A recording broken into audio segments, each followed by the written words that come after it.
Austin Company, pioneer designers and builders of television stations, takes you behind the scenes in this series of telecasts to see how television ticks. Haven't you wondered sometimes how television takes your eyes and ears to distant points? Wondered how a baseball game, a sidewalk interview, or the activities of an airport are televised? Well, the Austin Company invites you to come in and see.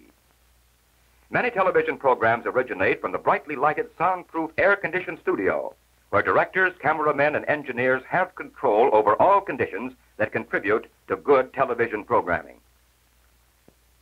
But many programs come from the television station on wheels, a mobile unit which can televise events far from the station building. Within a present-day mobile unit are television control facilities similar to those permanently installed in the station building. The chain of equipment which brings a baseball game to your receiver might look like this. The television camera records the batter taking a mighty swing at the ball, and the announcer tells you it's a home run.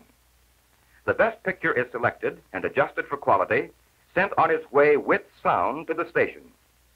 Viewed in the station once more, the program is sent by cables or by radio relay to the main transmitter.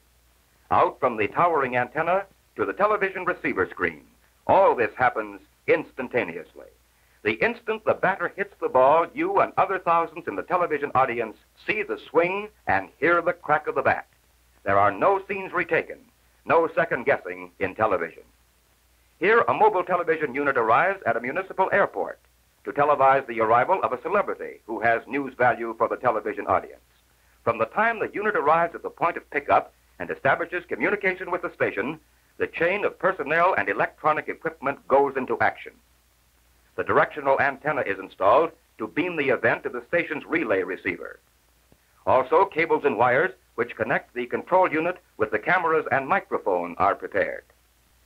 Television cameras are moved to an advantageous position to cover the landing of the plane and arrival of the celebrity. Here, 2 cameras are used. Camera number 1 is placed on top of the crater to picture the arrival of the plane itself, while camera number 2 is nearer to pick up a close view of the plane door when it's opened. The announcer can move his microphone still closer to record the interview.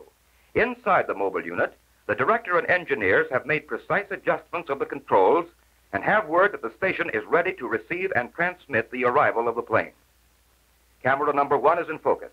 The announcer and cameraman pick up their cue, and the program is on the air. Instantly, on your receiver, you see the glistening plane come to rest. On his viewing screens, the director sees what each camera is taking, and on the lower screen, the picture that is going on the air. A switch is made to the close-up picture from camera number 2. Cameraman number 2 receives his signal that he's on the air with his picture. The announcer moves in, and once more you have a front row seat for a bit of history in the making, made possible by a coordination of men and women and electronic equipment unmatched anywhere in the theater, radio, or motion pictures. Television stations designed by the Austin Company take into account all of the complicated equipment and the programming facilities required for television. Modern, thoroughly functional designs like these have led to construction of television and radio stations like American Broadcasting Company's KGO transmitter near San Francisco, ABC's new transmitter being constructed atop Mount Wilson near Los Angeles, and ABC studios in Detroit, Chicago, and Hollywood.